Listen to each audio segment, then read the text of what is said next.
This is the Roller Coaster Podcast, and I'm your host, Lucy Q. Life is a wild ride. It has twists and turns. It's scary, exciting, and downright fun. So throw your head back, arms in the air, and come along with me for the ride. Life is like a roller coaster, baby, baby. I wanna ride. The past 18 months seem to have amplified marital problems, and it's resulting in more divorces. Today's guest, Sonia Frontera, is a divorce lawyer with a heart, who, after leaving a toxic marriage, has been happily married for over 14 years. Sonia now helps people whose lives have been upended with divorce to create fulfilling lives. Hi, Sonia. Hi, Lucy. So, this is the big question, and it's coming up more and more often. But what is a toxic relationship? What does it look like? A toxic relationship can look many different ways, and I can't say that there are two that are exactly alike. There's many different kinds of abuse. Abuse can be physical, and that's very easy to identify. If somebody physically harms you, beats you, pushes you around, you know you're definitely in an abusive relationship. There's no gray area there. But a toxic relationship that involves psychological abuse could be a lot more difficult to identify. There's many flavors. It can come as financial abuse, where your partner controls your ability to spend or earn money or hold a job. It could be sexual abuse, where your partner tries to coerce you into engaging into sexual acts that you do not want to engage in. It could involve threats of harm, threats of violence. And it could be as subtle as psychological abuse that chips away at your confidence and self-esteem, and little things that can seem rather harmless by themselves, but when taken into context and the totality of the events, can lead to a pattern of behavior that constitutes abuse. For example, in my case, in my toxic relationship, I found out within 24 hours of my wedding, my ex-husband became verbally abusive on the plane going to our honeymoon, and told me everything was going to change. And that was just the beginning of a number of other behaviors, like put downs and constant criticism. It could be gaslighting, where your partner is trying to make you think like you're going crazy. It could be that stare, that little look that involves disapproval. It could be as simple as picking fights every time you're going to get together with friends or family, or listening into your conversations and criticizing your friends and family, and with a purpose of power and control over you. So that is the hallmark. That is the common thread of the toxic relationship. It's power and control over your partner. You said that your husband dropped this bombshell on you 24 hours after you were married. Were there any hints of this abusive relationship leading up to it? No, I was completely blindsided. It came out of nowhere, and it was absolutely devastating because I never expected that. If I had known that this was going to be my new reality, I wouldn't have gotten married in the first place. Yeah, I mean, I've heard, some women have gotten married thinking that marriage would fix these problems, that they would settle down, they would feel more confident and comfortable in the relationship, but then it just escalated. So like no signs of anything, and all of a sudden he just became a different person. That's Yes. crazy. Yes. And actually, it seems crazy, but it's not as unusual as you might think. Really? Because the thing is power and control. When your partner thinks that they have power over you, that you're less likely to get out, that's when they make their moves. And in the case of being married, that is one trigger, because especially if your partner is someone who is conservative and who gets married to stay married, and it's not divorce oriented. Like in my case, I'm Catholic, and the Catholic Church is not divorce friendly. In my case, that was a trigger. Once we were married, he knew I was trapped. And for other people, it can be when you have children. Once you have that child, they know they have you forever. you're stuck with that person, whether or not you're married or in a relationship, you're still tied together by the bond of that child. So partners make those moves when they think they can get away with them. And so, what should somebody do if they suspect that they're in a toxic relationship or they're not sure? Is there some place where they can reach out to figure this out, or is the only route talking to a lawyer? No, I think I don't recommend going to a lawyer first. I recommend going to a domestic violence counselor. There are domestic violence organizations worldwide, and their counselors are familiar with the dynamics of a toxic relationship, and they can help you identify whether or not what's going on in your relationship is constitutes abuse or not, because they have seen it in all their different forms, and they can identify the signs, whereas someone who is in that relationship is too involved in it to see with clarity. So the first step is going to a counselor or a therapist who is familiar with these kinds of issues, because like I said, they can be so subtle that people around you may not realize it. And like I said, you may not realize it yourself. So I think the counselor is definitely the first step. Is there ever a reason? Because again, you sort of mentioned kids and things like that that are making you stay, but is there ever a good reason to stay in one of these relationships? If you're in a toxic relationship, it's highly unlikely that it's going to change. Abusers are ingrained in their ways of thinking and behaving, and it's very difficult to get them to change.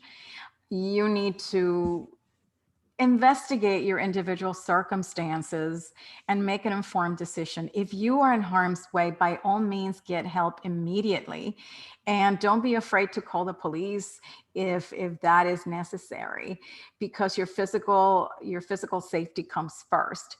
If the abuse is psychological, you have a little bit more time, a little bit more leeway, and you should get help from a counselor or an organization that can help you plan your safe escape, because escaping an abusive relationship is the most dangerous time at a relationship, because sometimes the abusers become desperate and can engage in very dangerous behavior. So it's a good idea for your safety to try to get help to make that move in a way that preserves your physical your physical safety. And at the same time, prepare yourself and empower yourself, because very often someone in an abusive relationship comes back to it.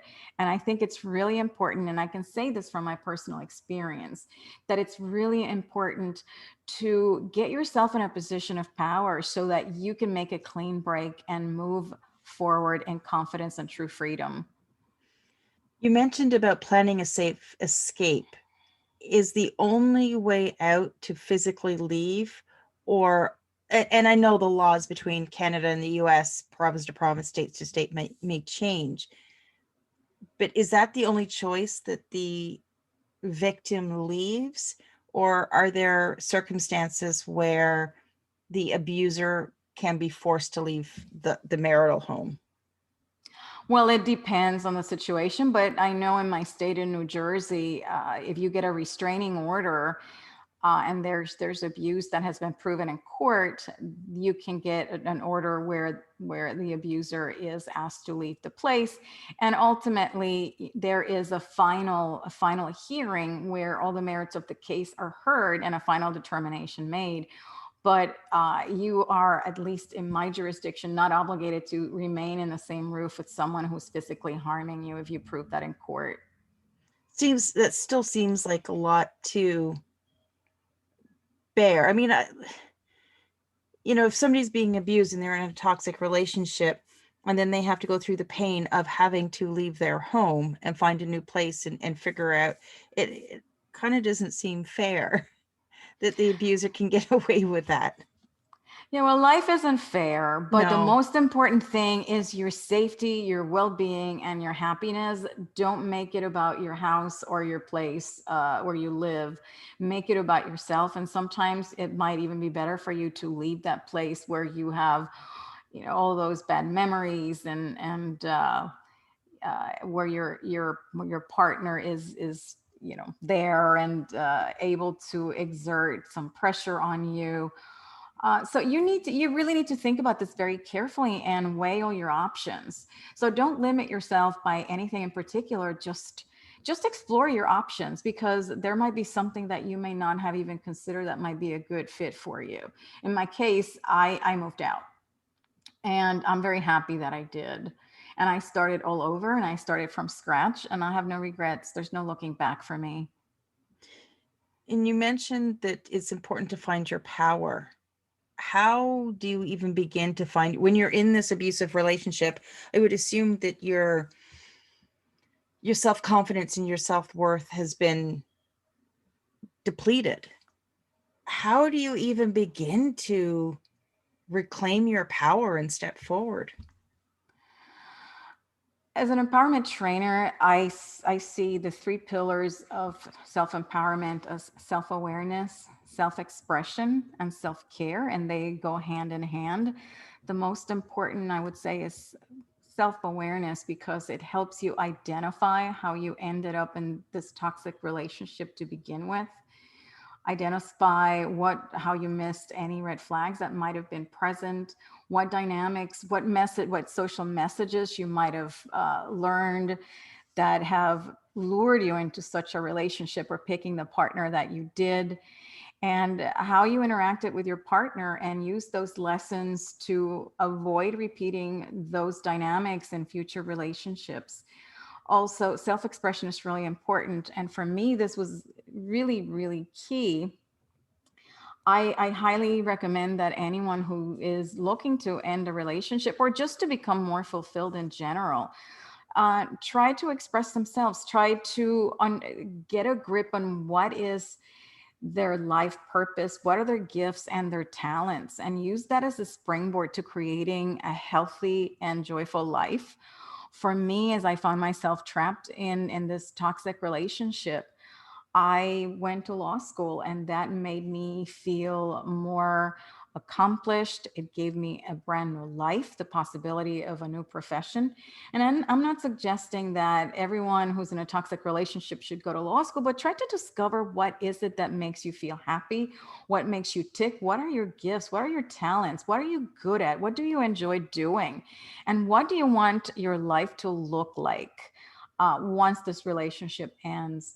And very important, self-love.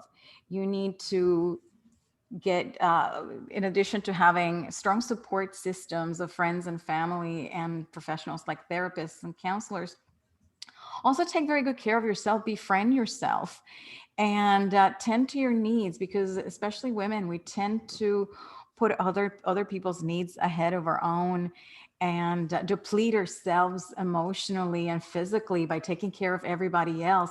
So tend to yourself and love yourself, because you cannot love others or have a healthy relationship if you don't love yourself first. And that goes for anybody, not just people that are in a toxic relationship. I know we talk about that a lot on the podcast, but self-care is critical, and it's not selfish. It's No. critical.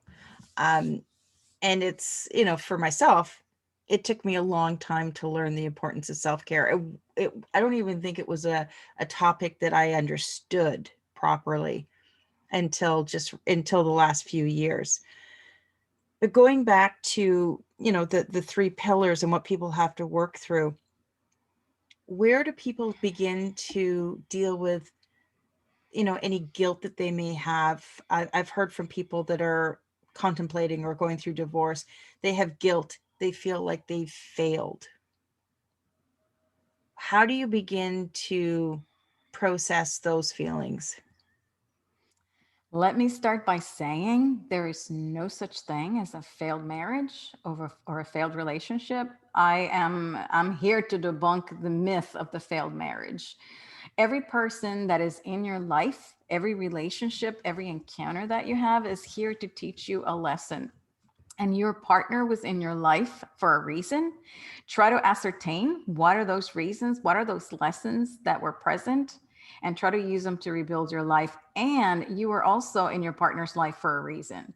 And maybe make peace with what those reasons might have been, and don't feel like a failure. In terms of guilt, um, I'm not sure necessarily, where the guilt might be coming from. There, it could be many different things. It could be guilt of leaving the person, or guilt of feeling guilty that for whatever reason that you're hurting your partner by moving on.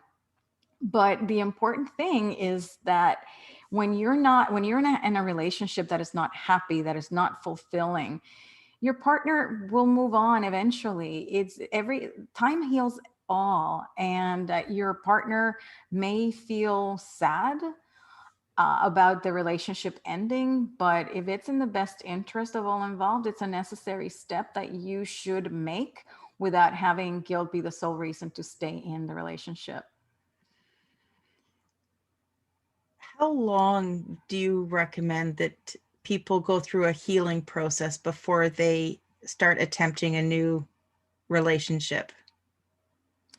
However long it takes you, every person is different, but I think it's really important not to start going into another relationship without healing first. I think it's key to do all your inner work first and let go, release all attachments that you may have to your partner.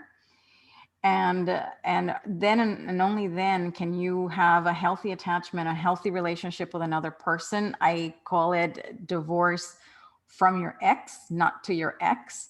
So if you find yourself looking to recouple because you're afraid of being alone, you don't think you can make it on your own, you're told that you need to be married or you need to be in a relationship to be validated, that's really a bad starting place to recouple. Work on yourself so that you get to love yourself, enjoy your own company, and rebuild it any way you like it. It's your new life. Build it first. And once you feel comfortable with yourself and what you're doing and you're enjoying yourself, you have something wonderful to bring to a new relationship. And you have a basis to build it from. Whereas if you're still attached to your ex, you're spying on your ex, you're taking your ex back to court, you're spying on social media or posting stuff to generate jealousy on the other person's part. When you find yourself doing that, you're not ready to recouple because you do have an attachment to your ex still.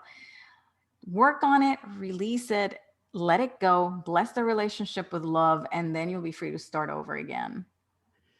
Did you manage having to face that fear of being alone, or were you okay with that part of it?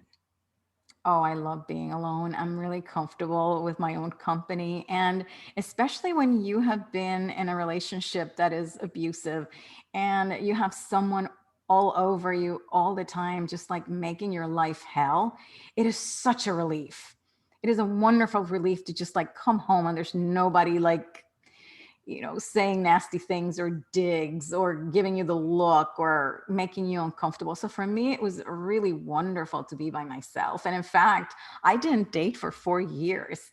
I had such a good time. The 4 years after my divorce were among the best of my life. It must have been, coming home and never knowing what was coming your way. It must have been like you're walking on eggshells constantly, not knowing what was going to come at you. Exactly.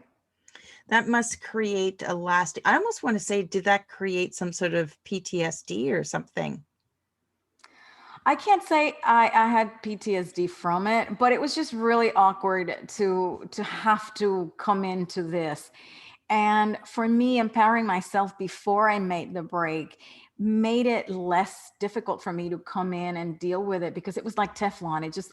I couldn't care less. It's like when you have a button and you push that button, if there's no wire attached to it, it's not going to ring the bell. It's not going to turn on the appliance, right? So for me, empowering myself and just like not not caring what he thinks or what he's going to say, making it unimportant to him and inconsequential. It was very empowering. It was a great relief.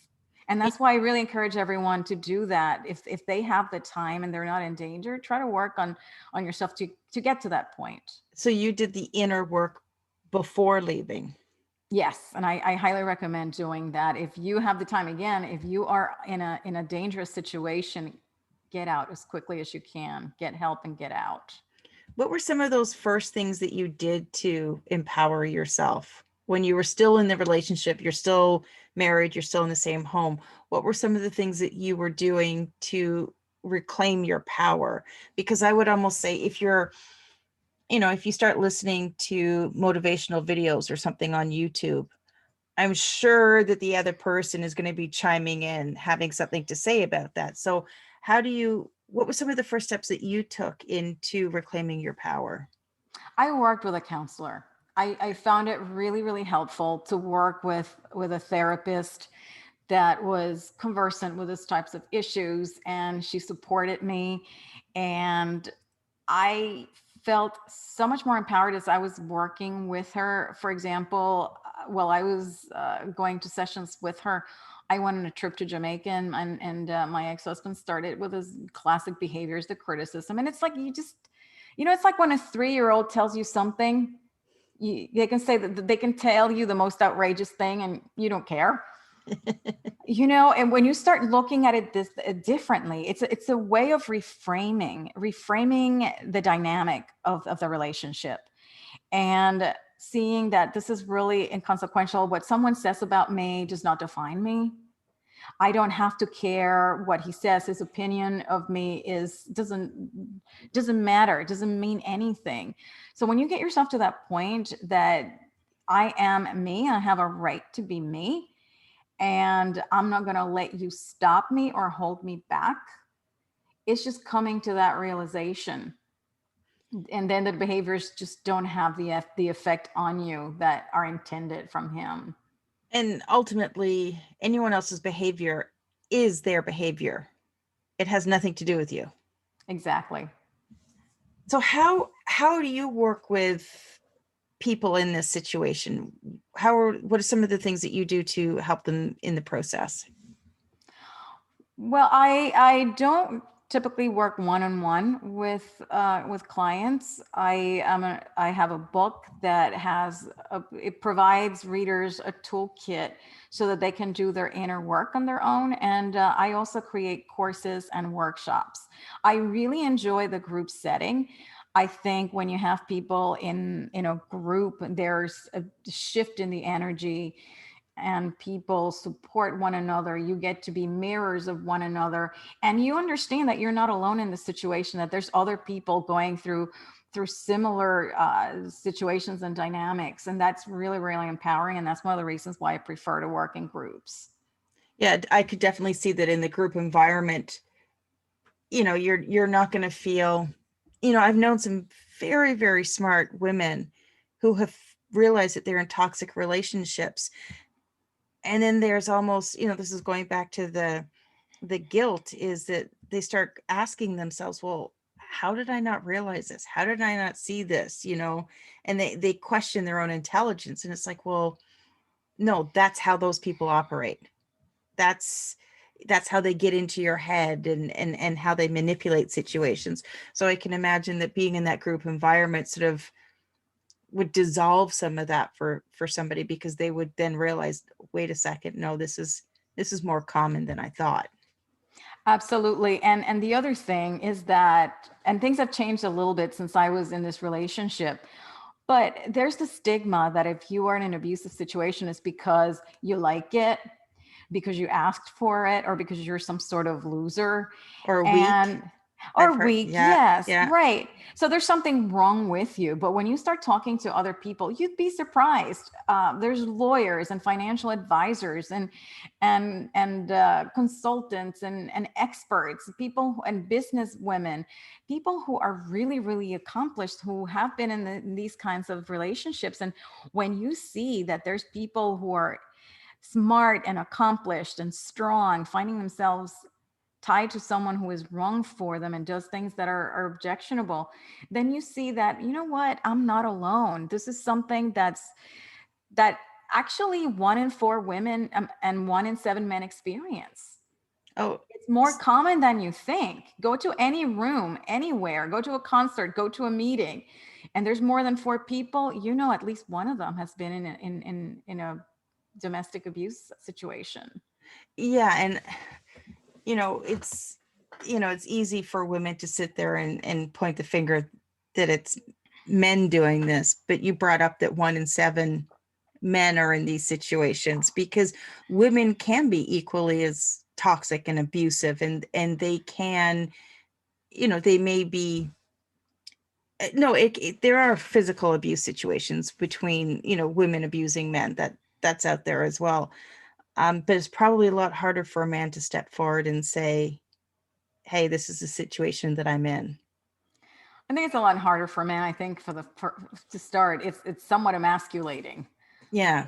to have a woman abuse you. And in cases of physical abuse, a man is less likely, if he's a self-restrained person, to hit a woman back, and there's things that they do, like throwing things around, destroying property, having hissy fits and tantrums and things like that.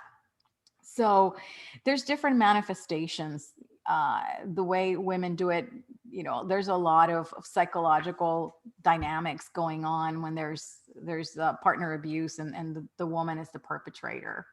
And I've heard of some situations where they pit the children against the husband, so they all sort of team up. And I've heard about it with men doing it to women as well, but where they sort of gang up on the other partner, and the other part, the victim is being bullied by the entire family because they've brought the kids into the mix, and they play around with things that way. So it certainly goes to both men and women can both be caught into these situations. Now, you mentioned you wrote a book. What was your book about? I have written 2 books. The first one is called Solve the Divorce Dilemma. Do you keep your husband or do you post him on Craigslist? And I wrote that book to help women who find themselves at the crossroads of deciding whether to stay married or divorced. And I wrote it because that was the hardest thing for me, was breaking free from the relationship because of being religious and coming from a conservative background. And I wrote this book to help women do the analysis and feel the support. To me, it was very important that most of the books were written by psychologists, and they're scientists and they have a different approach. I wanted that sisterly support that I didn't find anywhere. So I wrote this book for women to help them make that decision with confidence. And if they are looking to proceed with a divorce, to have some tools to survive and thrive through the divorce process. And then men started reading the book. I was told that men don't read this sort of thing. You have to niche down and just write a book for women. And I was astounded that men were reading the book and reaching out to me, and actually complaining that it was a little biased towards women, and which I can't say it was. The examples are, of course, men doing the nasty stuff because it's for women. What you knew, yeah. Yes, but I wrote the next book, Relationship Solutions: Effective Strategies to Heal Your Heart and Create the Happiness You Deserve, as a gender neutral book to help both men and women who find themselves unhappily married or going through the divorce process. And this is something that even they could work on together if the relationship is still going and they're looking to continue working on it or explore the possibility of staying together. It gives them some tools and prompts they can work on it together and try to gain clarity. It's more about developing awareness and gaining clarity so that whatever route they go, they can proceed from a position of power and faith and hope. That makes sense. Now, where is the best place for someone to connect with you? The best way to connect with me is through my website, soniafrontera.com. And on the website, you will find links to all my social media: Facebook, Twitter, LinkedIn, YouTube. And you can learn more about my books, my projects, my events, and some gifts. Ooh. Well, if you're looking at connecting with Sonia, please check out the show notes. I'm going to have all of the links in there. And thank you for joining me today, Sonia, and sharing your story. Thanks so much for having me, Lucy. Thanks for listening to this episode of the Roller Coaster Podcast. Want to chat or share your ideas about today's show? Pop me an email at hello@therollercoasterpodcast.com. Don't forget to connect with me on Facebook and Instagram at The Roller Coaster Podcast. Our theme song, Roller Coaster, was performed by The Lucky Setback. Audio editing by the one and only Jeff Quigley of Quigley Creator. Life is like a roller coaster, baby, baby.